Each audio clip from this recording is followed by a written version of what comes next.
दोस्तों, पूरी दुनिया में पक्षियों की 10,000 से भी ज़्यादा प्रजातियां पाई जाती हैं। सभी के वही दो पंजे, दो पंख और एक गर्दन होती है। लेकिन इन्हीं में से एक ऐसा पक्षी है जिसकी एक अलग ही पहचान है, जो आसमान का सीना चीर के हजारों मीटर ऊपर 120 किलोमीटर घंटे की रफ्तार से उड़ता है, जो खुद के कई गुना अधिक वजन के शिकार को भी अपने पंजों में दबोच कर उड़ जाता है। और इसीलिए उसे पक्षियों का राजा कहा जाता है, जिसे हम बाज के नाम से जानते हैं। और एक बाज इतना ऊंचा मुकाम हासिल करता है अपनी ट्रेनिंग और अपने पुनर्जन्म की वजह से। अगर आप भी इस दुनिया में एक मुकाम हासिल करना चाहते हैं, तो एक बाज को बाज बनने का पूरा सफ़र आपको जानना बहुत ज़रूरी है, क्योंकि 25 से 30 की उम्र आने के बाद लोगों को रिस्क लेने से डर लगता है। लेकिन एक बाज के जीवन की शुरुआत ही रिस्क से होती है।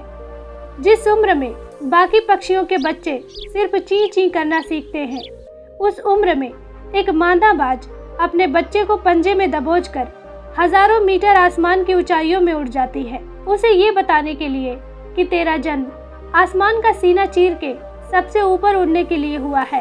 तेरा जन्म पक्षियों का बादशाह बनने के लिए हुआ है। जमीन से हजारों मीटर ऊपर ले जाकर मादा बाज अपने पंजे से उसे छोड़ देती है, और यहीं से शुरू होती है एक बाज की हाई रिस्क ट्रेनिंग। वो चूजा जमीन की तरफ तेजी से गिरने लगता है। थोड़ा नीचे आता है तो उसके पंख खुलने लगते हैं। नीचे आते आते वो अपने पंख फड़फड़ाने लगता है, लेकिन वो अभी तक उड़ना नहीं सीखा है। वो जमीन से कुछ ही ऊपर होता है। ऐसा लगता है कि कुछ ही सेकंड में उसका जीवन समाप्त हो जाएगा। लेकिन अचानक एक पंजा उसे अपने गिरफ्त में ले लेता है और वापस आसमान में उड़ जाता है। वो पंजा होता है उसकी माँ का, जो उसके पीछे उड़ रही थी। उसकी ये ट्रेनिंग तब तक चलती रहती है जब तक वो उड़ना नहीं सीख जाता। इतनी हाई रिस्क ट्रेनिंग होने के बाद इस दुनिया को एक बाज मिलता है। बारिश के वक्त जब सारे पक्षी आश्रय की तलाश करते हैं, तब यही बाज उसी बारिश में आसमान को चीरते हुए ऊपर निकल जाता है और बादल से कहता है, तू बरस ले, कितना बरसेगा, और फिर नीचे आकर चैलेंज करता है। एक बाज की उम्र लगभग 70 साल की होती है। जब वह 40 साल का होता है, तब एक परेशानी उसके जीवन में मौत बनकर आती है, जो आपकी परेशानियों की तुलना में बहुत बड़ी होती है, क्योंकि 40 साल की उम्र में बाज की चोंच इतनी मुड़ जाती है कि उसे शिकार निगलने में बहुत परेशानी होती है। उसके पंख भारी हो जाते हैं, छाती से चिपकने लगते हैं, जिससे उड़ना बहुत मुश्किल हो जाता है। उसके पंजे लंबे और लचीले हो जाते हैं, जिससे वो शिकार को सही तरीके से पकड़ नहीं पाता है। अब उस बाज के पास सिर्फ 3 रास्ते होते हैं।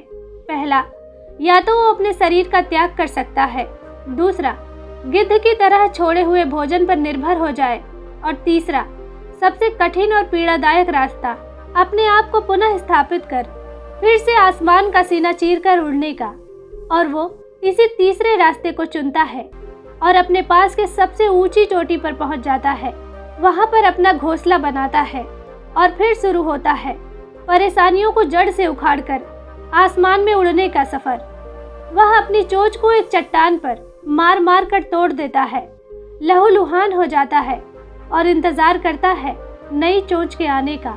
उसके बाद अपनी नई चोंच से अपने पंजे को काट देता है और फिर इंतजार करता है नए पंजों के उग आने का। उसके बाद वह अपने एक एक पंख को अपने शरीर से अलग करता है और फिर इंतजार करता है नए पंख उगाने का। और इस प्रक्रिया में उसे समय लगता है पूरे 5 महीने का। इस 5 महीने की कड़ी तपस्या से एक बाज का पुनः जन्म होता है। वो फिर से तैयार हो जाता है आसमान का सीना चीर कर उड़ने के लिए।